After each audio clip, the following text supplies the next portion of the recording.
So I've been buying in Brisbane now for 5.5 years. Yeah. Only 3 times in 5.5 years, for a window of about 3 to 6 months, has this opened up where quality houses spike in price, but shitboxes or pieces of land stay flat. Yeah. And then, the gap, instead of being 50K between a good place and a shit place, the gap stretches to 100, 120K, and all of a sudden, you've got a financially viable option to knock down. G'day guys, Ben and Simon here from Pumped on Property, and welcome to the Pumped on Property show. Not sure what episode it is. we're getting along now, I think, no? Loving it, man. We've just been shooting a bit of stuff today. It's been the first day that it's been sunny in Queensland for like 3 weeks, and loving it. Oh, it feels like a perfect autumn morning right now.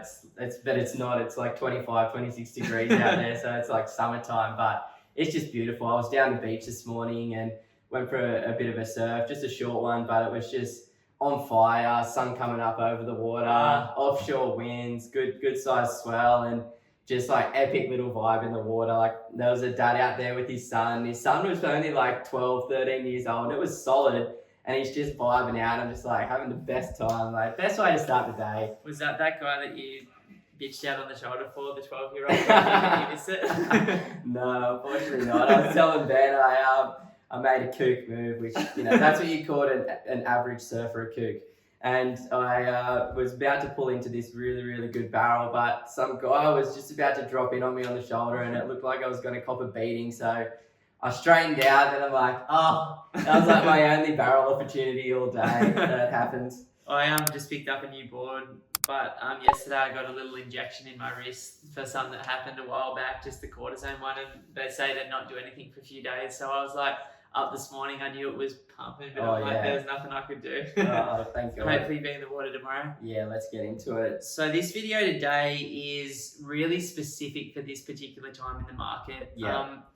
People have been fearing of missing out. The number of people searching properties has literally gone up by 100% to more than that. Days on market is coming down really quickly. Yeah, people are feeling FOMO, people are paying silly prices in some markets, and the rising tide is lifting all boats, and that creates a bit of urgency. People are making money, investors are coming back at the same time that first time owners are, and mums and dads are upgrading too. So what we really wanted to talk about is our specific strategy in this market for the clients that are paying us really good money to help them execute a sustainable, long-term, lower risk and safer strategy that's not just going to work for the next 5 years while things are going good, but are going to see people in a much better position in 30 years' time. Yeah, we're far from the get rich quick guys. That's not who we are. We just want to, I don't like debt. Ben doesn't like debt, and that's incorporated into our strategy as well. Now, fortunately, we know that we're going to have to leverage off the banks. We're going to have to use debt in order to achieve financial freedom. You just can't save your way to financial freedom, which is a massive reality. But at the same time, we want to just purchase a small number of really high quality properties in really high quality locations that have just ticked every single fundamental that has always worked in the past. And that's what we sort of want to break down in today's vid, like those fundamentals and what types of opportunities and examples are out there in the current market, so that you can hopefully go out there and feel a little bit safer with the decision. Yeah, because at the end of the day, just because you've made the decision to buy or got your pre-approval or your plan in place doesn't mean you're not going to freak the hell out as soon as you've made that decision. And really what I want when I'm spending $500,000 is the ability to sleep at night, to know that I've invested the best way possible to set myself and my kids up in the future, and to just know that I've done my due diligence. So the 3 strategies we're going to talk about are all similar but a bit different. The first is going to be around high quality single income property. That's the house that you grew up in with your parents if you're lucky enough to. That's the really good stuff in the capital cities, the major regional markets, and the beaches around Australia. Then we've got a really, really similar strategy that only works in a handful of places in Australia, which is that same idea of quality mixed with a granny flat as well. State governments all around Oz have been looking at this at the moment, and I think long term it's just going to be Australia-wide policy, but for right now, some of the local councils still have say in it, which is cool. And then the third one, which I've been a huge fan of for a long time now, is finding undervalued suburbs with really, really cheap properties, knocking them over and building brand new dual income. Now, we're not talking about the townhouse style or the duplex style dual income. We're talking about a house and a granny flat under the one roof line. Again, mine and Simon's strategy is geared to long-term gains, great cash flow, great capital growth, great tax benefits. Tax benefits is like a distant one to me personally, but it's just helpful. Like a cherry on top. Yeah, so they're the three things that we're going to break into. Simon's going to sort of explore what the ideal property looks like, and then in each one, I'm going to give concrete examples of exactly what we've been buying this week. Yeah, so the fundamentals just don't change for either of these options in terms of the quality of the area, the size of the land, and these key performance indicators that we just will not budge on. Now, obviously every market in Australia is slightly different, but these goals are basically transferable to anywhere in Australia. You could be buying literally Dubbo or Perth or Darwin or Sydney, and the same fundamentals of what's worked in Australia for 100 years are going to work in that area. So the first thing is proximity to the CBD. Now, we ideally want to be as close to the city as we possibly can, or within walking distance to the beaches, but I can't always afford that. Yeah, so what does that mean? Because if you want to buy it within 10 kilometers of the Brisbane CBD right now, you're not getting any change for $1 million at least. Yeah. And that's a massive capital growth strategy and very negative cash flow. So most investors are probably wanting to spend around the $400,000 to $600,000 mark. And, we really see value, up to about 25, 30 kilometers maximum from the Brisbane, Sydney, Melbourne CBDs in an ideal world. If you can get closer within walking distance or within a couple of kilometers of the beach, then that's great. But we're biased to that as surfers, as we were just talking about, and growing up near Cronulla Beach as well. So, in terms of the split of our clients, I'd say that 1/3 want to be walking distance to the beach or very close to the city. And we'll obviously, of course, help them do that. And for those people with $600K to $1 million of borrowing capacity, some of these suburbs, like when you compare the beaches in Brisbane, for example, against the beaches in Sydney or the beaches in the Mornington Peninsula or in Melbourne, they're 50 cents in the dollar. In fact, compared to Sydney, they're like 30 cents in the dollar. So for those people that can afford it, that just want to do one or two really nice blue chip long-term assets, incredible value in buying right now in comparison to the other markets. I just saw a recent SQM update. They always do a distressed sale of the week. Now, this wasn't a distressed sale, but it was a knockdown, like an uninhabitable property in Cronulla in Sydney, and it sold for $3 million. Wow. So so when I say like 30 cents in the dollar to Cronulla, I'm talking 15 cents. Because you can pick up these bad boys on the beaches for like knockdown 500K or even less. Yeah, exactly. Wow. So insanity, isn't it? And it was an older couple. They were like in their 80s. Wow. Yeah, killing it though. I think I just got my numbers wrong. So anyone that's sitting there as a data guy is like, Ben, what are you talking about? I just picked up my mistake. No, but yeah, I'm sorry about that, So guys. that's the first one. Location is sort of what we're talking about there. It's all about your location. So you want to be in those quality areas. The next is land size. Now, in an ideal world, we always want to be purchasing a piece of land that's at least 600 square meters. With all of these suburbs that are opening up nowadays, these new developments, the land is just getting smaller and smaller and smaller. I've seen some shit in Brisbane that's 120 square meters and they're building 3 stories on it. And I'm like, that's not my dream. And I actually contest when people say that the Australian dreams change, because I actually think a family does want a backyard long term, and I think those sites are going to be more valuable long term. Yeah, without a doubt. So 600 is kind of a rule of thumb, but look, we're kind of flexible on that. Like if the perfect opportunity comes up and it's only a 550 square block, we're not gonna lose out on it. I think the one that you've got on the beaches is like 580 square meters or something. I was completely comfortable with that because it ticks everything else. It was a kilometre from the beach. It had a nice wide frontage. It still had a massive backyard. So that's kind of flexible, but in an ideal world, 600 squares.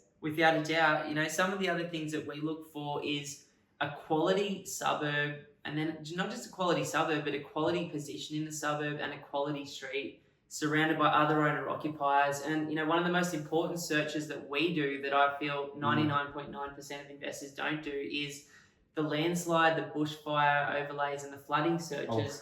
but even more importantly, the housing commission searches, because in every major market in Australia, every single suburb has got housing commission, and you'd be shocked at how much of it is around. So we always look for that as well. We don't want to be directly across the road or next to it. You don't really want more than 10 to 20% of it in that pocket of the suburb or that street if you can avoid it, and the less the better. Now, it's hard to find that data. You can pay Ripe House, or you can pay for a subscription with RP Data, but it's kind of difficult to find if you don't want to spend a couple of grand a year.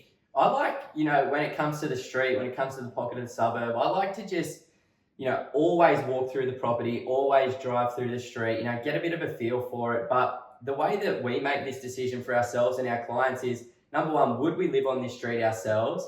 And number two, would you be happy if your young kids were playing out on the front street? Without a doubt. The other thing when I'm driving through is how many of the lawns are mowed, yeah, and who has more than 3 cars on their lawn. Like, you know what I mean? You can get a sense real quick on if it's out of control or if it's in control. Exactly. Now, as always, we're always going to be looking at infrastructure and amenities around the area as well. So, good quality school options, good public transport options, ideally a train station nearby. We also like when there's, universities or hospitals or big shopping centres nearby as well. Good cafe culture, good restaurants, good sporting districts as well, because that's what a mum and dad is going to look for. They're going to look, where can I send my kids to school and how can I get to work? Exactly. And, those other things definitely help as well. Like when I'm looking for a property, I'm definitely looking at the school districts. I know that's one of the major things that you're looking at for yourself. And, we want to incorporate that for all of us. And, the reasons that we're talking about all of these fundamentals, it's really driving that owner-occupier appeal. We are investors, yes, but it's 70% of the market is driven by owner-occupiers, and they're the emotional people that are going to pay an emotional price for your property. So generally, it's going to drive the prices of the properties in those suburbs up, hopefully a little bit sooner or hopefully a little bit higher than if you've just got heaps of investors and heaps of renters in the area that just don't care about the property.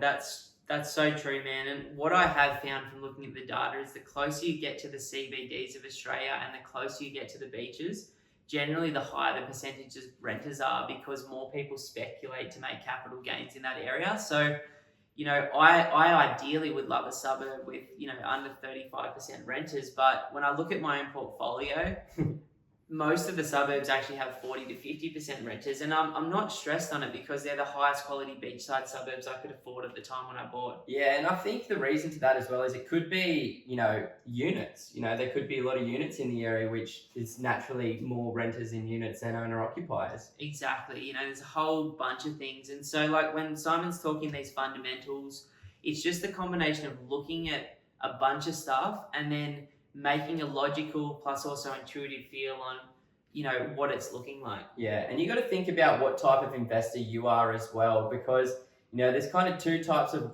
properties or 3 types of properties that you can buy. And the first is the low maintenance, tenant ready, don't have to do any work to the property. The second is the property that requires a cosmetic renovation. So nothing structural, still a low maintenance property, but might need a paint job, might need the carpets replaced, put in some new light fittings, just modernize the property a little bit. And the third is buying the bomb that needs to be bulldozed, essentially, which that's my strategy. The knockdown rebuild. Like, we both like that. Yeah, but we're active investors as well. We like getting involved and adding the value to the property. Without a doubt. And so, like, regardless of where you fit, that's got to do with your life stage, how many properties into your journey you are, your job, what you can borrow.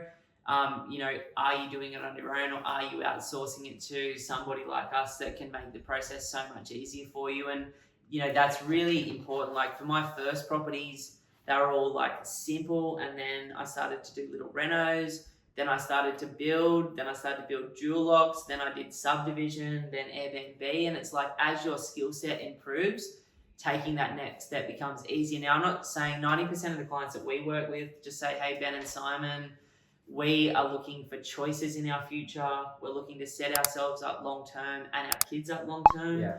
And we're, most of the time happy to continue what we're doing for the next 5 to 15 years while we set ourselves up. And like myself and Simon, they're so real, like they're so down to earth, and they're such great people values wise that like they understand that this doesn't happen overnight, that it's gonna take time, and that these fundamentals matter. Like I was laughing yesterday with my team. I'm like, my OCD has created this like about 140 point checklist when we're buying a home now, and it's like I was still buying good properties when I didn't have a checklist and I had a notepad, but it's like now that we've got it, it's like we're protecting ourselves and our clients from so many red flags that it's like I truly believe long term the result of that is going to be an average uplift above the market average, and like that's what we're ultimately trying to create for ourselves and clients, just an above average outcome and a property that you can sleep on at night.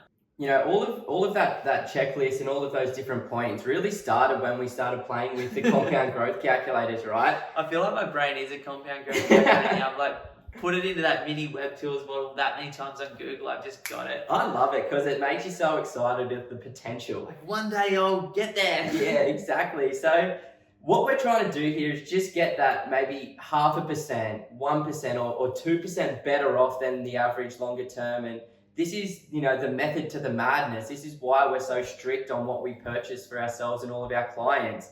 Because if you can just get a slightly better return over a longer period of time, it can result in putting you in a position where you're hundreds of thousands of dollars better off in the future. I was like blown away. Like in our last video, we talked about if you're going to go buy a 400K property, you're going to be in 400K debt. It's like you spent the money, you've got the debt, you might as well get the better uplift. So when Simon put it into the mini web tools on Google, I think it's 400K at 15 years at an average annual growth rate of 4%. Yeah. And obviously Sydney, Melbourne and Brisbane, Perth have smashed that, but Yeah. we're being super conservative. And then when we did the exact same calculation, 400K, 15 years, but at 6%, the difference between a small couple of percent per year in growth annualized and compounded was 240K. On $1 million, it was 550 grand better off you'd be from making a decision. So this is why we take this shit so seriously, because I've got a very small amount of funds that I can invest, and I've got, you know, I'm 35, like I've got kids, I want to be spending time with them, and so every decision is meaningful. Yeah. And it's not good enough anymore to just buy the right property or a property, because not everything's going to double every 10 years like it did for our parents and our grandparents. It's going to be certain markets do well and other markets, like literally long term, won't do anywhere near what they've done in the past. Yeah, you know? so the suburb matters, the street matters, the pocket matters, the flooding matters, the slope on the block matters. Everything really matters. Yeah. So let's talk through a few examples based on, you know, these three different options that we like to invest in. Sure. So like, you know, in terms of this single income, high quality, blue chip, long-term hold, that's Sydney, Melbourne, Brisbane, whatever. For us at the moment, because of the stage of the cycle, we're just all in Brisbane. Yeah. I've sold all my stuff in Sydney and the Central Coast. I'm just Brisbane and the sunny coast, but that doesn't mean Adelaide or Perth looks epic for the next stage of the cycle too. It's just, they do. This is what I know, and I do what I know because that's where the population and jobs are going long term. You know, so the first example is that beachside option, where if you've got a 500 to 700K budget, you can really find an incredibly high quality property, walking distance to the beach on that big block of land for around that price point. And the rent returns have actually grown quite dramatically there this year. So yeah, the vacancy rates are extraordinarily low in Brisbane. The March figure or the February figures that put it at 1.5%. Brisbane wide. And on these beaches, it's less than 1% right now. So people are fighting for these properties. You know, and let's say we buy the 550K property on the beach, you should expect about the 450 week in rent. You buy the higher quality, much higher quality 700K place, you're going to get mid to high fives for that right now, because it's going to be a really, really high quality blue chip asset. You know, but not everyone has that budget, and I don't know if I want to spend that much on my next one. So we also look at another part of the city, very close to the CBD, incredible infrastructure and all of the things Simon mentioned. We're buying properties there for between 350 and 400K that are renting for 370 to 420 bucks a week, that look and feel like what you're used to in Sydney and Melbourne and Perth. Brick, tile, slab on ground, beautiful looking joints that are so close to the city. When you compare the same distance in like Southeast Sydney, you're looking at 1 to 1.4 mil. Like, again, like cents in the dollar from a buying perspective, which we love. Yeah, the good thing about Brisbane is it's underperformed so much over the last decade that it's in a really nice looking stage of the real estate cycle. So property prices are super affordable. Rental yields are really high in most parts of the market, or definitely in these locations of the market as well. So, timing is a tricky beast, but to us, one of the most important aspects of our investment strategy. So if you can learn to understand when you should be buying in certain markets or when you should be selling, it can really help speed up that journey. And if you look at one of our previous podcasts, we talk about timing. We also, in another one, talk about the 18.6 year real estate cycle from Fred Harrison and Phil Anderson. So check those out and take a look. Now, not everyone just wants a simple long-term hold property, and that's cool. Like, a lot of people want choices sooner. And so one of the ways that we help with that is this buying a home and building a granny flat. Now, whether you rent the house and granny flat out as intergenerational housing to one family, or you rent it out to two separate people, they are legitimate options in many parts of Australia at the moment, but particularly in Brisbane. So let's say you go and buy a really high quality 450k home that in itself, rents for 400 to 450 a week. And then you build a really, really high quality. We're not talking about shitty dungers. We're talking about a custom, beautifully well-designed home that's been all of its colors, finishes, fixtures selected by an interior designer. Now, the price of that larger granny flat, almost 70 square meters with the deck, is only 125k with the builders that we've negotiated the wholesale rates on. The builders have said that all of their costs have gone up by 8 to 15%, but I fixed the costs with them for a year and a half. So at the right time the right time, just before all this craziness came through. But then the councils are asking for contributions, and they're asking you to put in fencing and landscaping and driveways. So the cost ends up coming up at about 150k. So you spent 450 on the home, 150 on your beautiful brand new granny with some tax benefits if you talk to your accountant based on the system at the moment. So you're in for 600k, and in most instances you're getting 720 to 750 a week in rent, which I think is an exceptional outcome because you're also going to get that long-term growth on it as well. Yeah, so obviously, the idea there is targeting those fundamentals to get that long-term growth, but then we're manufacturing our own cash flow here, which is a super unique opportunity. But, with this strategy, these types of properties are quite few and far to come by. Honestly, we can really only find in the current market maybe 4 to 5 of them a month. So that's why we're only taking on such a limited number of clients around that particular strategy as a business. And also because I want a relationship, man. Like, when we're taking on 20 clients a month, it's like cool. And, but it's like, now that we're taking on so many less, I'm just loving that one-to-one interaction, getting to help people and just hang more. Yeah, exactly. We always talk about that work-life balance. We've got to live it ourselves. Oh, man. It's just like last month, I think 120 people or something reached out to our business, and we strategically took on the smallest number of them. It's like, I just am so grateful that we have that opportunity. And I know it's rough when you're looking for sessions and stuff online, but chucking through an email is cool as well. And we're just so grateful to work with the people we do. Oh, yeah. The last one is the brand new dual income house and granny flat style strategy. Now, in my personal portfolio, this has been what I've gone for personally. And so have I for a couple of them. And, I'm not too sure what the next one will be still. But I love this idea. So let's sort of break it down. It's a very active strategy, but, the numbers look great. This one opens and closes. So I've been buying in Brisbane now for 5.5 years. Yeah. Only 3 times in 5.5 years, for a window of about 3 to 6 months, has this opened up, where quality houses spike in price, but shit boxes or pieces of land stay flat. Yeah. And then, the gap, instead of being 50k between a good place and a shit place, the gap stretches to 100, 120k, and all of a sudden you've got a financially viable option to knock down. So it was only last week that we discovered this strategy again is working in certain parts of the city, where you can go in and buy a place for 300 to 350k close to the city. Yeah, we're talking 20, 25Ks from the city. and good pockets with train stations, like the right stuff, the right school districts, and then we knock over the house and we build a brand new like 3 or 4 bedroom home with a brand new 2-bedroom granny flat. Say the cost of knocking down and building it's about the 300 to 320k mark. Yep. Now we've negotiated ridiculous wholesale rates for our clients on this sort of stuff because we build maybe 5 to 15 of these per year. The builder's looking at us as a volume client, not a mum and dad that's come off the street. But for that, let's say worst case, we buy for 350 and we build for 300. You spend 650k, and the expectations from the property managers somewhere between 700 to 750 a week, plus all of the tax benefits you get.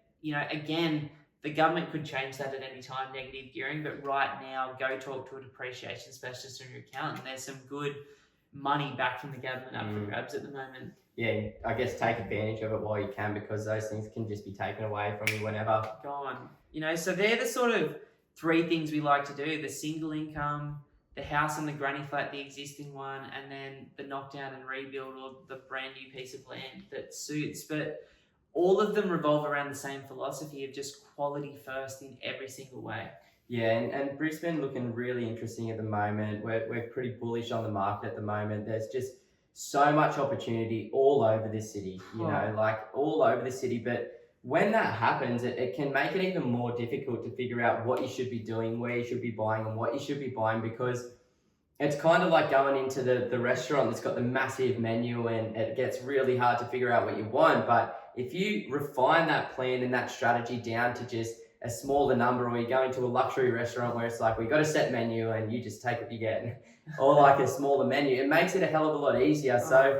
I think starting with the question of where do I want to be in the future, and how does this property, help me get to where I want to be? And then you can start to reverse engineer where you want to be in the future to what you need to do next to get one step closer.